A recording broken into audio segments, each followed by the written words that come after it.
Córdoba. Una ciudad universal con 4 declaraciones de Patrimonio de la Humanidad de la UNESCO. Más de 1 millón de visitantes llegan cada año para contemplar las maravillas de la Córdoba califal. Pero bajo estos monumentos extraordinarios, otra Córdoba, más antigua y desconocida, esconde su historia. La Córdoba islámica jamás habría tenido la importancia que tuvo si no hubiera bebido de la ciudad romana. Ahora, un colaborador de National Geographic utilizará las últimas tecnologías para descubrir lo que hay bajo sus edificios y sus calles, buscando revelar sus misterios más ocultos. Cuando visualizamos, estamos no solamente creando un espacio, pero también recreando su uso a través del tiempo. Fabio Amador se une a los mayores expertos en la historia de la ciudad para descubrir y recrear el pasado perdido de Córdoba. Un lugar clave en la historia de la civilización occidental.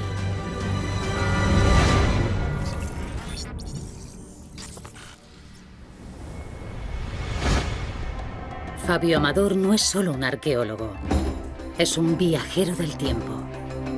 Trabajando para National Geographic, ha explorado algunos de los yacimientos arqueológicos más importantes de Mesoamérica.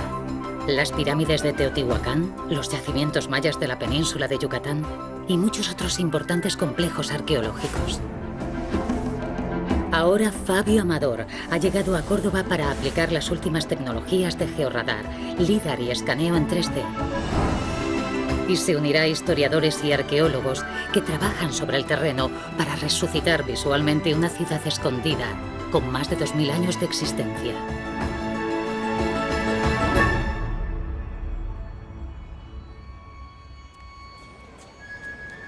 He llegado a Córdoba buscando un pasado escondido y para conseguirlo quiero conocer a uno de los mayores expertos de la historia romana y las posteriores culturas que habitaron la ciudad. Hola, ¿qué tal? ¿Cómo estás? Buenos días. Qué gusto verte. Desiderio Vaquerizo es catedrático de arqueología en la Universidad de Córdoba y para mi sorpresa decide mostrarme un antiguo sistema de alcantarillado, pero no uno cualquiera.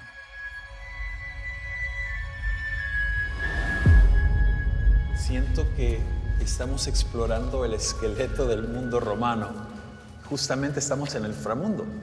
Efectivamente, hay que hacerse a la idea de que todo esto estaba por debajo de la línea de suelo. Debes pensar que estamos en la primera planta de un garaje, de un edificio actualmente privado. Y varios metros por debajo tenemos una línea que marca, digamos, el inframundo de la propia ciudad romana, que es el sistema de evacuación de aguas, que no tiene nada que envidiar al nuestro y que demuestra la enorme escala y la colosalidad de este tipo de planteamientos urbanos y de la imagen que la nueva Córdoba romana quiere dar al servicio de la idea imperial. Para obtener una imagen volumétrica de estas cloacas, voy a utilizar el escáner láser. Mediante un haz láser, el escáner calcula las distancias de los objetos que tengo delante. Un espejo giratorio hace incidir este haz en cada punto de su superficie, creando una nube de puntos que, una vez procesada, me permitirá comprender cómo es y cómo era toda esta infraestructura en el pasado. Estamos hablando, por tanto, de un sistema de triple cloaca. La del centro, que como ves está a una cota ligeramente inferior, servía para drenar el anfiteatro. Fíjate la torre de registro que tiene, verdaderamente monumental. Claro, es que un anfiteatro, en un lugar donde se celebraban los espectáculos de sangre, la limpieza debió ser muy necesaria y debió requerir grandes cantidades de líquido elemento. Este concepto de salubridad, de abastecimiento, de evacuación, el concepto de la necesidad de que la ciudad no puede retener aguas sucias. Algo como esto tendríamos que avanzar muchísimo en la historia, posiblemente llegar hasta el siglo XIX en muchas ciudades, es absolutamente moderno. Tras mostrarme la cloaca, Desiderio me guía hasta el lugar que alimentaba este sistema de drenaje. Una excavación en la que trabaja ahora y donde estuvo uno de los grandes monumentos de esta ciudad. Estamos extramuros de la ciudad romana ante los restos excavados del anfiteatro de la colonia. ¿Y qué dimensión tiene esto? Pues mira, lo que tenemos aquí es una pequeñísima parte de un edificio verdaderamente colosal, cuyas dimensiones exactas no conocemos, pero que probablemente se encontró entre los más grandes de la época y debió superar con mucho los 150 metros de eje mayor. ¿Y los eventos que se recreaban en este teatro o anfiteatro, cuáles eran? ¿Cómo los podemos saber? El anfiteatro en Roma tuvo una función muy clara. Era el edificio destinado a los espectáculos de sangre. Fundamentalmente lucha hombre-hombre, lucha hombre-fiera, lucha fiera-fiera, y también las ejecuciones a bestias, es decir, a través de las bestias o de cualquier otro tipo. Todo ello convertido de alguna manera en espectáculo. El gran edificio fue integrado en una reurbanización de la zona que se acompañó de la construcción de una gran avenida de 16 metros de anchura con doble pórtico y triple cloaca que permitía de alguna manera la distribución del enorme volumen de público que acogería un edificio de estas características y traerlo y devolverlo a la ciudad. Córdoba fue en gran medida un reflejo de Roma. Sus gobernantes imitaban y a veces superaban en esplendor a la capital del imperio. Su religión, costumbres y modo de vida eran similares a los de otras grandes ciudades romanas. Mi misión es resolver misterios del pasado y para ello necesito conocer la fisionomía de la ciudad y cómo vivían y morían los habitantes de la Córdoba romana. Para conseguirlo he quedado con Ana Ruiz, arqueóloga especializada en temas mortuorios de esa época. Desde la promulgación de la primera ley que se conoce para Roma en el siglo V a.C., la conocida como Ley de las 12 Tablas, existe una obligación de enterrar siempre, ya fuera inhumación o cremación, fuera de la ciudad. Estaba completamente prohibido enterrar intramuros. Las enfermedades transmitidas por los cadáveres y el olor de la descomposición eran las razones que llevaban a las autoridades romanas a prohibir los enterramientos intramuros. De tal manera que la muralla se convertía en una frontera entre la ciudad de los vivos, que quedaba dentro, y la ciudad de los muertos, que quedaba fuera. Solamente determinados personajes, como los emperadores, podían tener el privilegio de enterrarse en el interior de la ciudad. Fabio Amador ha llegado a Córdoba en un momento clave para las investigaciones arqueológicas. Aunque los historiadores llevan trabajando muchos años en esta ciudad, los últimos 30 han sido los más fructíferos. Por un lado, ha aumentado el número de investigaciones y por el otro, el auge inmobiliario ha permitido hallazgos inesperados. Todo esto ha cambiado por completo la imagen que se tenía del urbanismo de Córdoba. El anfiteatro, las redes de saneamiento, las costumbres lúdicas y la relación con la muerte de los cordobeses romanos me hacen replantearme la historia de la ciudad. Su cara más popular muestra a la cultura musulmana como su gran referente, pero estoy descubriendo algo inesperado. La ciudad romana de Córdoba tenía una estructura urbana muy cuidada y llena de significado. La planta en damero, la muralla, los grandes edificios públicos donde se reunían el pueblo para tomar decisiones políticas, divertirse o rezar, establecían los grandes ejes de las calles. En la vía principal Córdoba-Hispalis, fuera de las murallas, pero aún así muy cerca de ella y de la entrada a la ciudad, se pueden encontrar dos mausoleos. Fueron descubiertos en 1993 y son un claro ejemplo de enterramientos fuera de la ciudad. También era costumbre hacer los enterramientos a los lados de las vías de comunicación. Es en estas lindes donde se han encontrado un gran número de epitafios e inscripciones de difuntos. A cada paso me resulta más evidente. Bajo la conocida Córdoba árabe hay muchos siglos de historia por descubrir. Roma estuvo aquí antes y modeló profundamente esta ciudad. Esta debe ser mi línea de investigación si quiero entender el pasado y qué se esconde en el subsuelo cordobés. Pero, ¿por qué Roma eligió este enclave para la capital de la provincia? ¿Quiénes fueron los primeros en llegar? ¿Y qué hizo de esta ciudad una de las más importantes del imperio?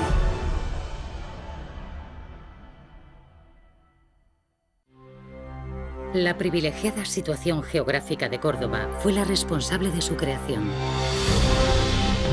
La ciudad se levanta sobre la fértil vega del río Guadalquivir y al pie de una sierra, antaño plagada de ricos metales como el cobre, el oro y la plata. El río servía de comunicación con el mar. Los metales de la sierra alimentaban industrias y comercios, y la abundancia de agua permitía grandes extensiones de cultivo.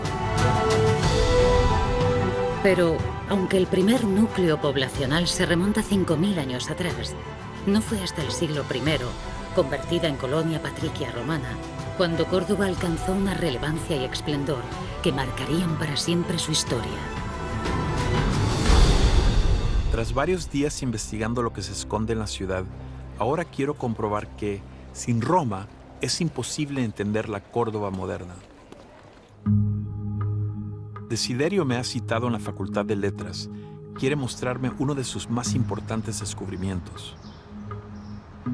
En la imagen puedes ver una infografía global de la ciudad de Córdoba. Tenemos a oriente el circo, con esa gran escenografía que preside el templo romano. En el centro de la ciudad, el foro colonial, el Forum Adjectum, que imita el foro de Augusto, y a occidente tenemos el anfiteatro. Todo ello unido por un eje ceremonial que es el decumano máximo. La ciudad se estructuraba en torno al cardo máximo, que era el eje norte-sur, y el decumano máximo, que era el eje este-oeste. La Córdoba romana fue fundada a mediados del siglo II a.C., en el mismo asentamiento donde habitaban los turdetanos, hoy Parque de Cruz Conde. Posteriormente, la ciudad se trasladó a una terraza natural de fácil defensa, situada a apenas 750 metros del anterior. Un lugar que desde entonces constituye el centro de Córdoba. Después de una violenta guerra entre César y los hijos de Pompeyo, que la destruyó en parte, Córdoba renació hasta hacerse la capital de la provincia baética, bajo el nombre de Colonia Patricia. Fue el inicio de una época de esplendor, en la que se construyeron los grandes monumentos de los que todavía hoy podemos encontrar vestigios. El circo, templo, teatro y anfiteatro conformaban la oferta lúdica de la ciudad. Juntos creaban una conciencia común de pertenecer a una misma estructura. Era el lugar idóneo para mostrar el poder de Roma, pero también para crear señas de identidad comunes. Estos grandes edificios van a guiar mi investigación. Gracias a Desiderio, he conocido la disposición de los ejes de la ciudad y la división marcada para diferenciar los espacios de los vivos y los muertos. Pero, ¿podré encontrar más restos de los grandes edificios de la Córdoba romana? Para ello, voy al encuentro de María Dolores Baena, directora del Museo Arqueológico de Córdoba, un museo que esconde en su subsuelo parte de lo que ando buscando. Lo que atrae del museo es que es imagen de la propia ciudad, es donde se ve toda esa mezcla de cultura, donde se ven todos los elementos que forman parte de la ciudad. A través del museo podemos explicar la historia, la vida, las costumbres, por qué hoy somos como somos. Aparte de tener una colección magnífica de todas las épocas históricas, y muchísimos museos del mundo nos piden préstamos para exposiciones. El propio museo tiene unos elementos que forman esa imagen, ese alma de la ciudad. Estamos sobre el teatro romano, que se puede visitar, por eso este museo es mezcla y es a la vez imagen de lo que es la ciudad. Y en el sótano, lo que tenemos son los restos de la infraestructura a nivel de cimentación, porque fue una cantera dentro de la propia ciudad. Cuando el teatro ya no sirve, el teatro se va destruyendo, pues para construir otros edificios lo que se hace es coger esos elementos arquitectónicos, esa sillería, esa piedra, para construir otro edificio. Y lo que van dejando son lo que no les servía, que es la decoración. Esa decoración nos permite reconstruir como era, por ejemplo, toda la fachada del teatro. No fueron guerras ni terremotos lo que destruyó estos edificios, sino el abandono y el tiempo. Los sillares y lo poco que queda del graderío me sirven de punto de partida para la reconstrucción visual del antiguo teatro. ¿Qué es lo que no se puede ver en esos teatros? ¿Cómo se construye un teatro romano? Y eso sí lo tenemos nosotros aquí, porque se ve la manera de construir, se ve el Opus Caementicium, que es el primer hormigón que se conoce en la historia, y ahí está, fraguando desde hace 2000 años. He conseguido reproducir en 3 dimensiones lo que queda del teatro y descubrir las trazas, cimientos y una parte del área destinada a los espectadores.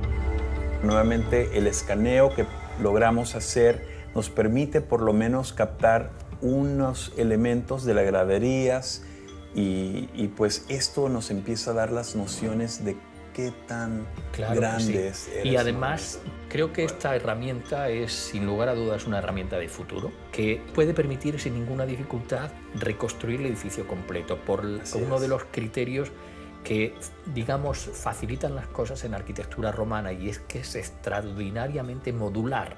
Es decir, conociendo una pequeña parte de este tipo de edificios, se puede imaginar recrear prácticamente el resto. Pero para que te hagas una idea de las dimensiones, fíjate, esta es una sobreimposición sobre el plano actual de Córdoba, y fíjate, es que abarca un montón de edificios, entre los cuales la huerta de conventos, edificios históricos. Y esto pues sería imposible excavarlo todo, por eso es que es brillante que justamente el Museo de Arqueología... Es un palacio del siglo XVI, que está declarado bien de interés cultural. Claro. Entonces es imposible tirarlo para poder excavar debajo, ¿no? Hay que jugar precisamente con las nuevas tecnologías para poder ver ese pasado. Los grandes edificios me hablan de la ciudad, pero busco también pistas que me hablan de cómo vivían aquellos cordobeses romanos. Quiero saber cómo eran sus casas, cómo estaban decoradas y cómo se reflejaba su cultura entre sus paredes. Sigo en busca de respuestas y esta vez las encontraré en un lugar que nunca habría imaginado.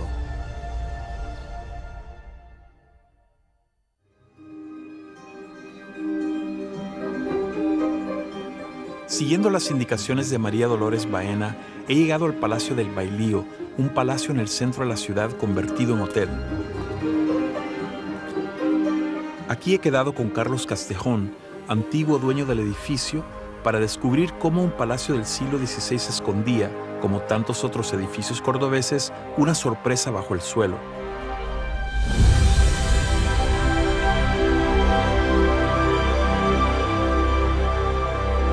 Carlos vivió en esta casa desde niño y recuerda un momento crucial de su historia.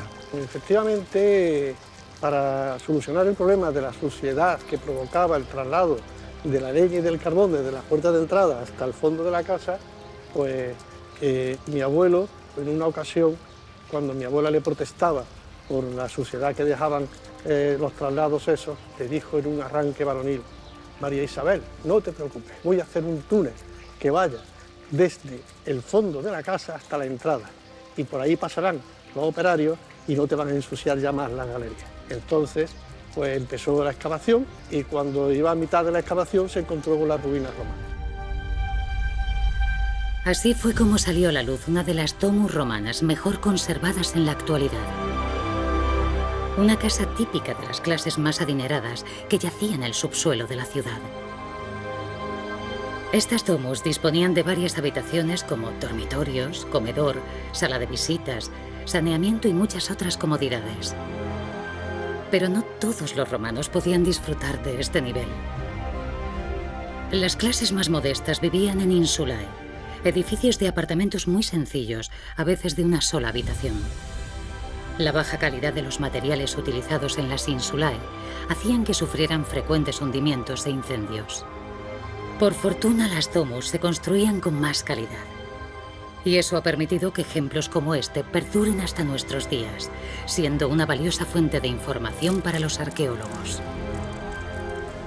Dentro de los edificios modernos, contemporáneos, tenemos restos de casas romanas, lo que nosotros llamamos domus, que son casas, digamos, unifamiliares. Estas domus tenían mosaicos y esos mosaicos son los que se conservan también a la vez que en este museo se conservan en algunas zonas de Córdoba.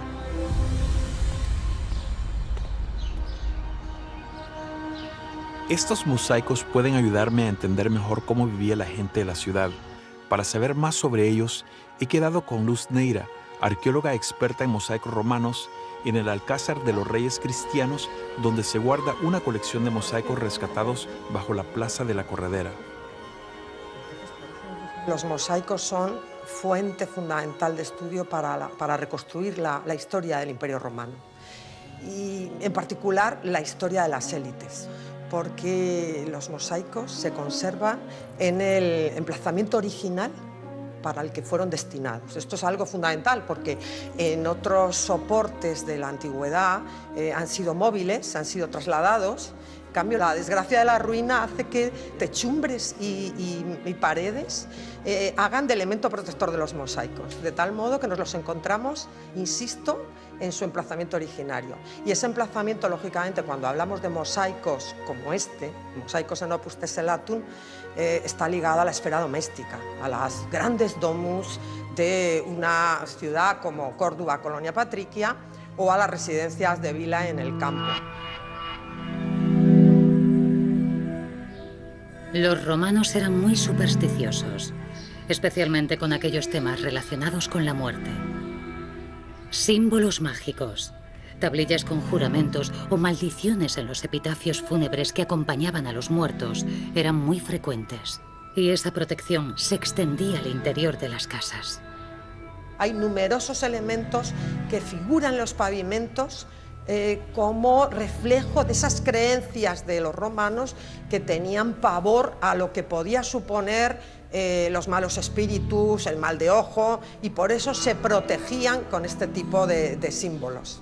Quien piense que es un motivo decorativo, sin más, cae en un tremendo equívoco, porque en realidad lo que está poniendo la cabeza de Medusa es protección para las salas y sobre todo porque ahuyenta los malos espíritus. Los dibujos de los mosaicos me permiten entender parte de la historia de la Córdoba romana, un legado que, por lo que voy viendo en esta maravillosa ciudad, sigue vivo. Desde la Torre del Alcázar, las caballerizas reales me van a poner en la pista de otro de los elementos que más marcaron la vida de los romanos y que más valoraron todos sus ciudadanos.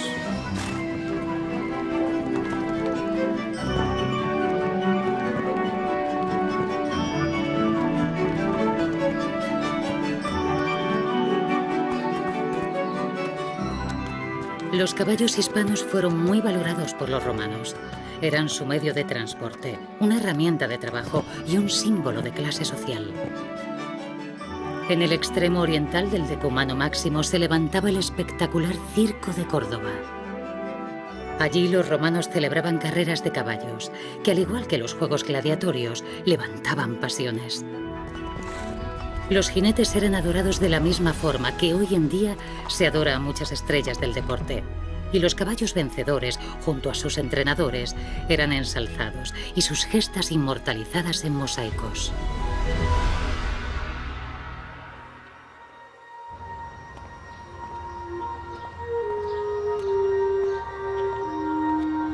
El circo donde corrían los famosos caballos de los mosaicos ha desaparecido.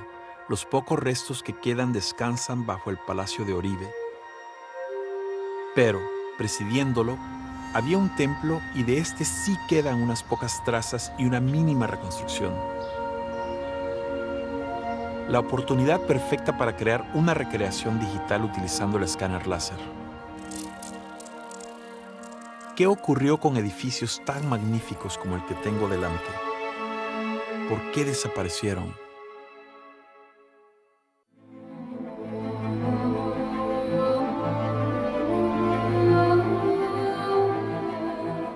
Durante el siglo IV, la decadencia del Imperio Romano de Occidente llegó hasta la ciudad de Córdoba. La mayoría de los edificios públicos cayeron en el abandono y sus materiales fueron utilizados como cantera para nuevas construcciones. Fue una transformación lenta de la ciudad, prolongada por varios siglos, que borró en su mayor parte el legado romano. Bueno, después de los romanos está lo que nosotros llamamos la tardoantigüedad, que son los visigodos, porque ahora se está estudiando que tienen mucha influencia en lo que va a ser la Córdoba andalusí, la Córdoba islámica. La arqueología nos muestra que durante los siglos VI y VII el urbanismo de la ciudad sufrió importantes cambios, desde las infraestructuras viarias e hidráulicas hasta las viviendas o espacios públicos. Especialmente importante fue la contribución de la comunidad cristiana, materializada en iglesias y basílicas, todavía hoy muy poco conocidas. La Córdoba islámica tomó el relevo y, apoyándose en los cimientos romanos, llevó a la ciudad de nuevo a una posición destacada entre las metrópolis más importantes del mundo. La mezquita catedral es el principal emblema de Córdoba, el esplendor del califato de los omeyas, iniciado con la llegada de Abderramán I, eclipsa el pasado de la ciudad. Pero la información que tengo apunta a que también aquí dentro, si se sabe mirar, se esconden vestigios de Roma y el período visigodo. La mezquita comenzó a construirse en el año 786, despertando de inmediato la admiración de todos aquellos que la visitaban. Con el relevo de los gobernantes, llegaron sucesivas ampliaciones que le fueron dando mayor relevancia, mayor tamaño, más belleza y espectacularidad. Finalmente, con la reconquista cristiana, se construyó en su interior la catedral que hoy despunta en el perfil del edificio.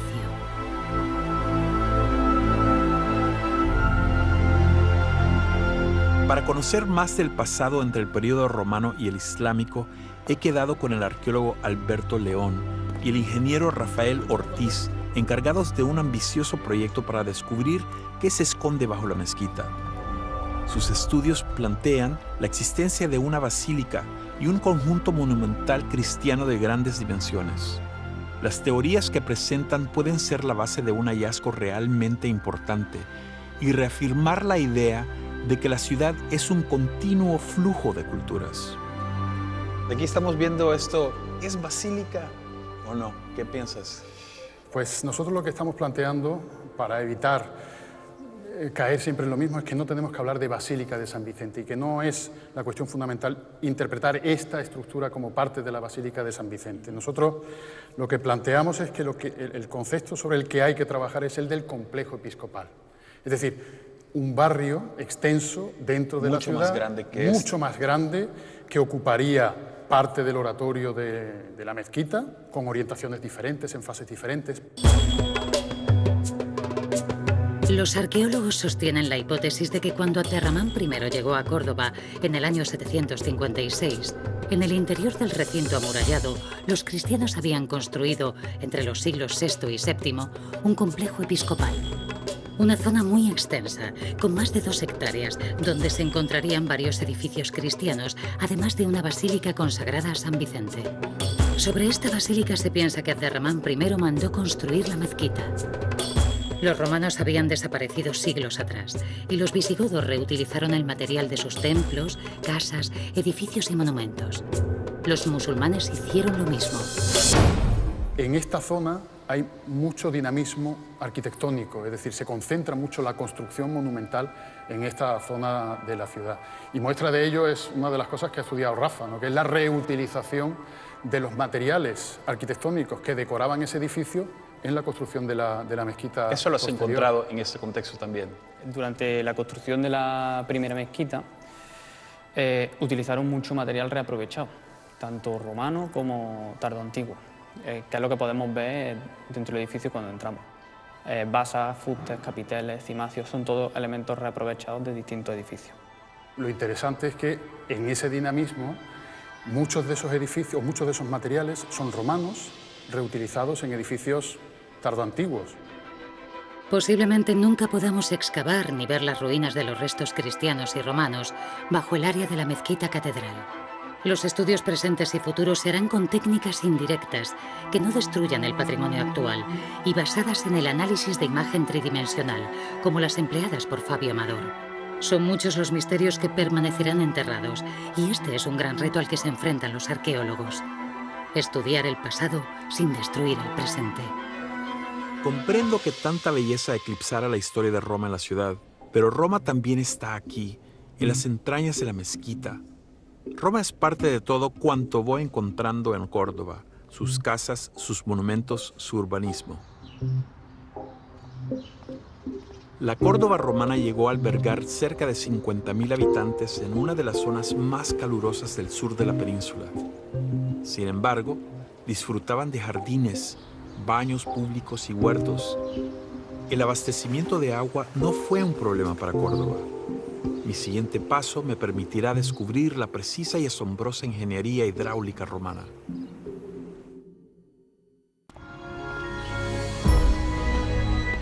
En mis paseos por las calles y patios de Córdoba me sorprende el verdor, la cantidad de plantas que refrescan esta ciudad del tórrido sur de España. Quiero saber de dónde sale tanta agua y cómo llega a cada rincón de la ciudad. A pesar de lo que muchos imaginan, Córdoba es una región muy rica en agua. El río Guadalquivir siempre fue el medio de comunicación con el mar, pero el agua para cultivos y usos domésticos también llegaba, y llega aún hoy, de la rica capa freática del subsuelo. Los romanos fueron pioneros y especialistas en sacarle provecho, con tecnología muy avanzada para su época. Los árabes fueron grandes maestros en la conducción y manejo del agua, y supieron apreciar el trabajo y la ingeniería de los romanos. Pozos, aljibes y acueductos se reutilizaron para llevar agua a los palacios y regar jardines, como el que tuvo que adornar la mezquita y el antiguo alcázar. En época romana, esos acueductos surtían grandes cisternas que distribuían el agua por toda la ciudad, bien a fuentes públicas donde podía la gente acceder o bien a casas determinadas donde tenían su propio abastecimiento.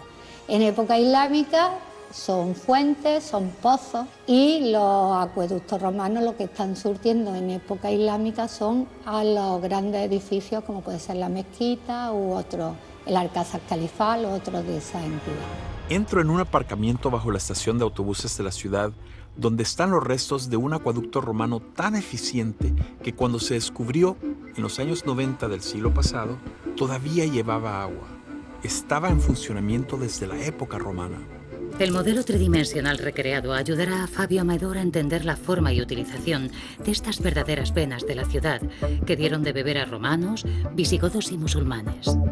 Tras la pista del agua, me introduzco de nuevo en el inframundo cordobés. Quiero seguir descubriendo la historia oculta de la ciudad. He llegado a un lugar conocido en la actualidad como los baños del Alcázar Califal. Aquí llegaban los hombres influyentes del califato para establecer lazos sociales, planificar conjuras políticas, descansar y, cómo no, realizar sus ritos de purificación antes del rezo. Según cuentan los cronistas en la Córdoba de Abderramán III, existieron alrededor de 300 baños públicos, número que se duplicó durante el gobierno de Almanzor, otro de sus gobernantes principales. El uso de los baños se hizo tan popular que ha trascendido hasta nuestros días y aún existen varios funcionando en la ciudad de Córdoba. Los baños son una muestra de sofisticación social y cultural, todo gracias al agua y a la maestría de los romanos para encontrarla, sacarla de la tierra y transportarla.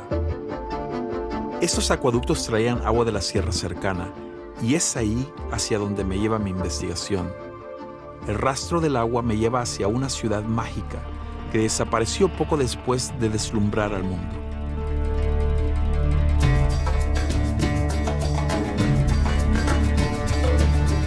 Medina Azahara fue la culminación de la Córdoba califal. Competía en importancia y belleza con Damasco, Estambul y El Cairo. Fundada entre los años 936 y 940 en las faldas de la Sierra Cordobesa, a 8 kilómetros de la ciudad, fue sede de la administración del Estado y residencia oficial de Abderramán III, quien la mandó construir. Una de las más hermosas ciudades construida en época musulmana en la península, bebía de las aguas de un antiguo acueducto romano y de los pozos perforados. Roma sustentaba así el avance de esta nueva era de esplendor. Y los musulmanes, acostumbrados a vivir en climas áridos, mejoraron canalizaciones, pozos y acequias hasta hacerse verdaderos expertos en el manejo del agua.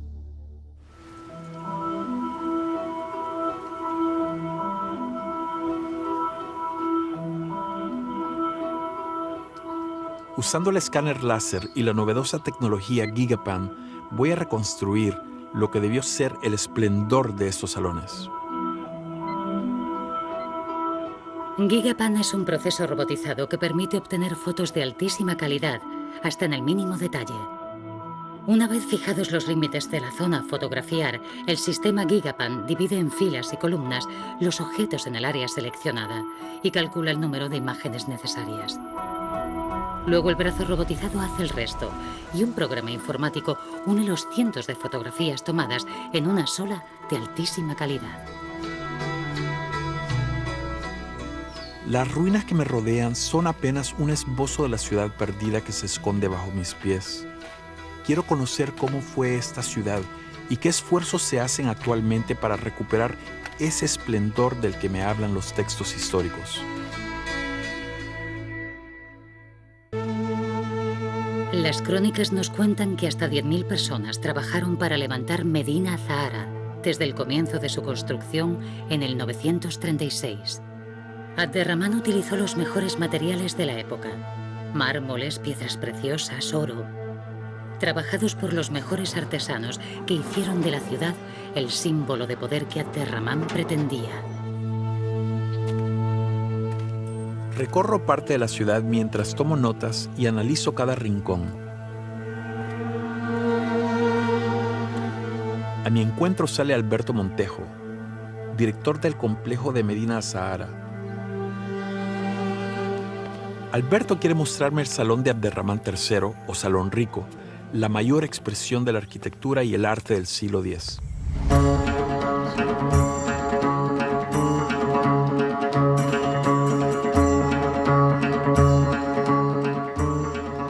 Lo primero que ve el que visita Medina Zahara y sobre todo el Salón Rico es poder. Es decir, para poder hacer esto, la persona que se sienta allí detrás, que es el califa, lo que está mostrando es un mensaje de que es la persona más poderosa de la península ibérica, ¿no? o del Mediterráneo occidental. Y dependiendo de tu nivel cultural vas a entender lo que hay puesto en la pared, porque tiene un mensaje muy claro. La estructura del salón está configurada en 3 niveles, una parte terrenal, que es la zona de la vegetación, de la decoración vegetal, otra zona de enmarque, que son los arcos, y una zona astral con elementos cósmicos, astrales, en la parte superior. Lo que estamos viendo en el salón es que es un salón celeste, una representación del cosmos que envuelve a la persona que es la representante de Dios en la tierra, que se sienta aquí dentro. Inundando el suelo de Salón Rico, se extiende un enorme puzzle del que no existe un modelo que seguir para montarlo. Hemos calculado que de estos fragmentos de ataurique, que son elementos decorativos con los que se reviste la pared, que contamos entre 500.000 y 1 millón de fragmentos. Solo en la última operación de la reposición en la fachada y en la contrafachada hemos estado trabajando con más de 5.000 fragmentos. Hay recogido unos 25.000, pero el trabajo es muy, muy arduo porque de las grandes excavaciones que se efectuaron en los años 40, en los años 50, aparecieron miles de estos fragmentos. Están todavía dispuestos en zonas que están cerradas a la visita, pero dispersos por el yacimiento. Y tenemos el encargo, bueno, pues de recogerlos porque se están deteriorando y trasladarlos al museo que se creó hace 10 años.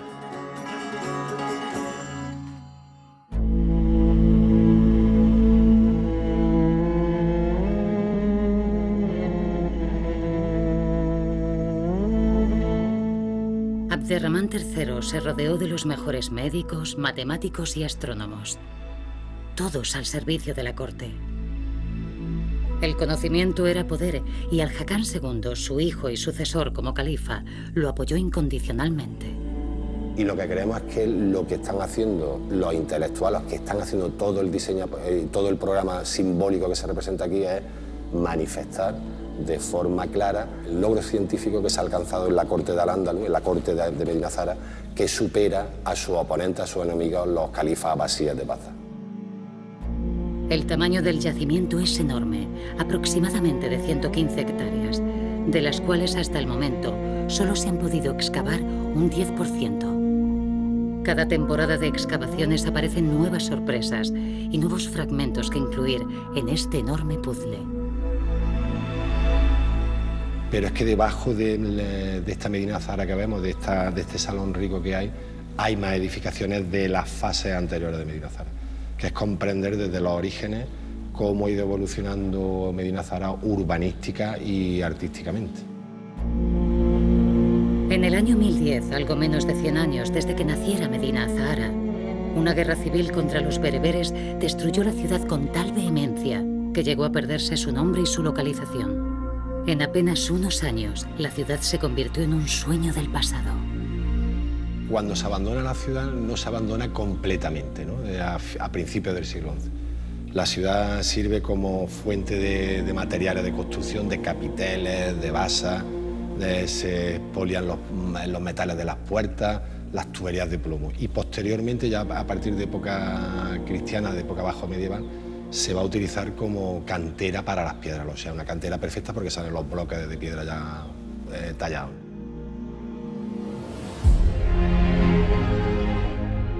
Medina Azahara sigue viva y nos sorprende constantemente. Un equipo de investigadores de la Universidad Autónoma de Madrid, el Instituto Arqueológico Alemán y el propio Alberto acaba de realizar un descubrimiento muy esperado: la entrada oriental a la Plaza de Armas de la ciudad.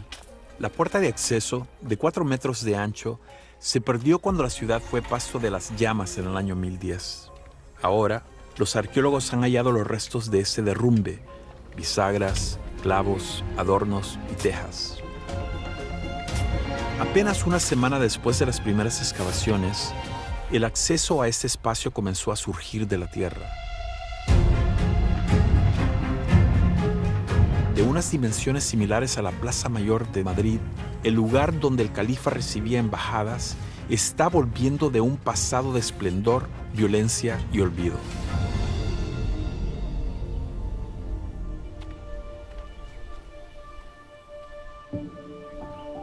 Medina Azahara, como toda la ciudad de Córdoba, está viva, escondida en el subsuelo, esperando en el inframundo urbano a resurgir y a contarnos sus secretos. Parecía que ya estaba todo escrito sobre la historia de este lugar, y aquí estoy, en unas ruinas de las que apenas hemos empezado a conocer su historia. Utilizando diferentes técnicas, he conseguido reconstruir y visualizar de una forma muy precisa parte de los tesoros arqueológicos que siguen ocultos. Todo este trabajo quedará disponible para que otros arqueólogos e investigadores puedan avanzar y arrojar algo de luz sobre un pasado que todavía es un gran desconocido.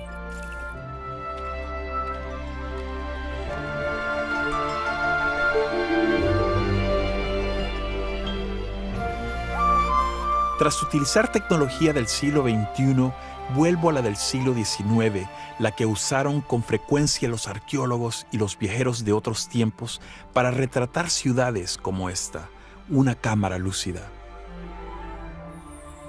Puede que el evidente esplendor de la ciudad impida entender que hay mucha Córdoba aún por explorar, pero si algo me llevo como seguro es que, detrás de todo descubrimiento, con una huella indeleble, estará siempre Roma.